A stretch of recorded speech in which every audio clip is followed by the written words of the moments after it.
मेरे दोस्तों, इंसान को कुल अकल भी मिल जाए तो फिर भी अल्लाह की हिकमत का वो इहाता नहीं कर सकता।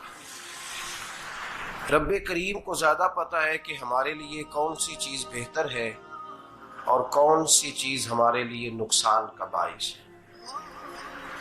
अल्लाह तबारक व तआला की हिकमत ये चाहती है कि मेरे बंदे परेशान ना हो। रब ये चाहता है कि मेरे बंदे किसी जगह पे भी दिक्कत और परेशानी का शिकार ना हो। तो अल्लाह तबारक व तआला ने राहे एतदाल इख्तियार करने का हुक्म इरशाद फरमाया कि तुम एतदाल के रस्तों पे चलो, मोतदल जिंदगी गुजारो, अफरातो तफरीद से बचो। आज जिस माशरे में हम वक्त गुजार रहे हैं, इस माशरे में हम इस बात को समझने से कासिर हैं कि असल हमारा मसला क्या है। हमारा असल जो मसला है उसकी शनाख्त हमें कैसे होगी और हम फिर उस तक रसाई किस अंदाज में हासिल कर पाए। हम हमेशा अपनी आमदन बढ़ाने के चक्कर में रहते हैं। एक काम और शुरू कर लें, पार्ट टाइम जॉब शुरू कर लें, कोई साइड बिजनेस उसका आगाज कर लें। हमारी जो दौड़ लगी हुई है वो लगी है काम बढ़ाने में, आमदन बढ़ाने में। हालांकि इस्लाम हमें ये कहता है कि तू आमदन बढ़ाने के चक्कर में ना पड़। असल बात यह है कि तू अपने खर्चे कंट्रोल कर। तंग इंसान वो नहीं होता जिसकी आमदन थोड़ी होती है। ये तवज्जो कीजिएगा मेरी बात, ये कीमती बात है और गुफ्तगू सारी का लुबे लुबाब है। तंग बंदा वो नहीं होता जिसकी आमदन थोड़ी होती है। असल परेशान वो होता है जिसके खर्चे ज्यादा होते हैं। और हमारा जो रोजमर्रा का नुकसान हो रहा है ना, वो आमदन के मामलात में नहीं हो रहा। बुनियादी नक्श जो वाकया हो रहा है वो ये है कि हमारे अखराजात ज्यादा, और वो अखराजात किसी और ने नहीं बढ़ाए। वो खर्चे हमने खुद बढ़ा लिए हैं और अब हमें उसका नुकसान भुगतना पड़ रहा है। और अगर आप सही मानों में टटोलें तो जो बहुत अमीर लोग हैं वो तो उन खर्चों से बच गए। मैंने बहुत सारे ऐसे खत्मात में शिरकत की है। मैं बहुत सारी ऐसी जगहों पे गया हूं कि जहां लोगों ने बड़ा मुख्तसर सा खत्म दिलाया है तो हो गया खत्म। खत्म के मामले में कब किसी ने पाबंदी लगाई है कि उसमें 200 आदमी शरीक होगा तो तब ये साले सवाब सही हो सकेगा? कौन कहता है?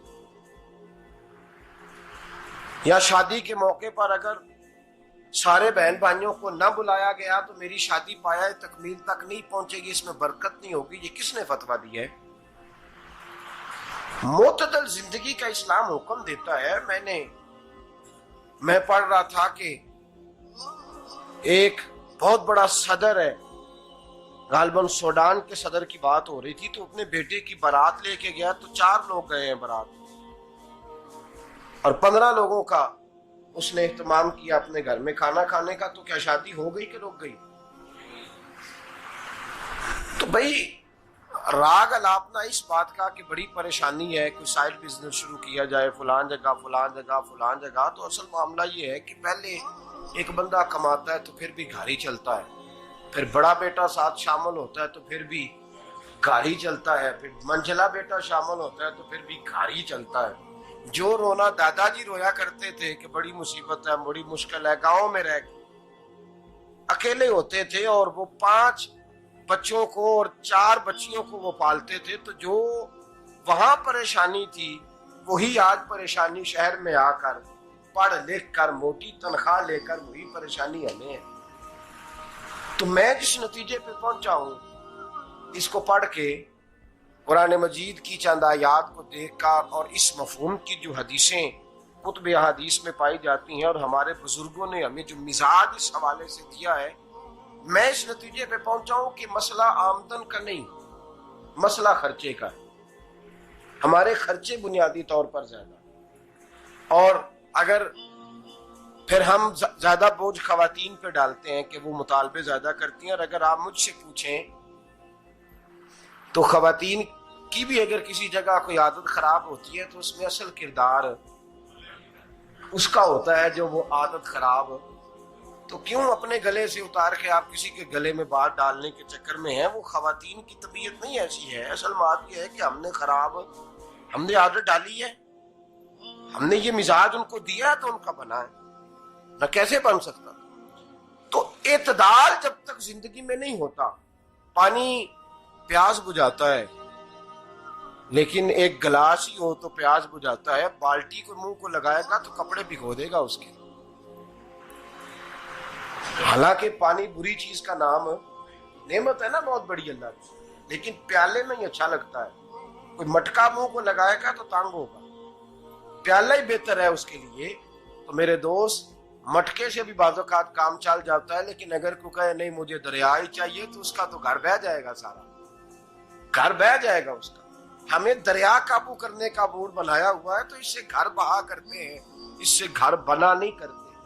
घर प्याले से पानी पीने से बनता है।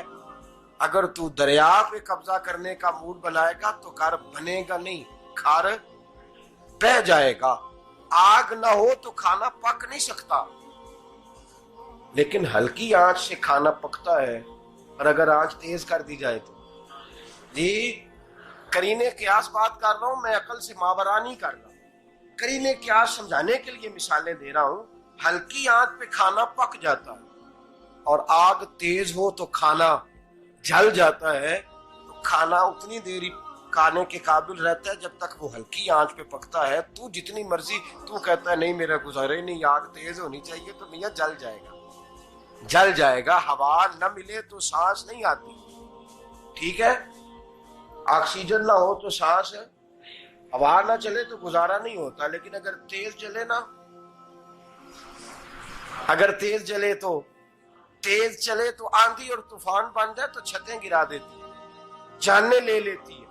हम हैं तूफान के चक्कर में, हम हैं दरिया के चक्कर में, हम हैं बड़े नाव के चक्कर में। तो मियां हल्की आंच ही अच्छी है, याद रख। और एक गिलास पानी का एतदाल से मिलता रहे तो वही मिलता रहे, जरूरत के वक्त वही बेहतर है। तू पूरे दरिया पे कब्जा करने का प्रोग्राम ना बना, तांग हो जाएगा। और मेरे अजीज याद रख, हवा सांस लेने के मुताबिक मिले तो वो अच्छी है, जो सांस बंद करने पे आ जाए वो हवा अच्छी। हमने चक्कर चला लिया है कि ज्यादा पैसा, रातों रात पैसा, लंबा पैसा, ये प्लाट भी मेरा, वो प्लाट भी मेरा, गुजरावाला भी, गुजरात भी, लाला मूसा खाड़ी और पिंडी तक जहां मैं जाऊं मेरे नाम की तख्तियां लगी हुई होनी चाहिए। इस्लाम मना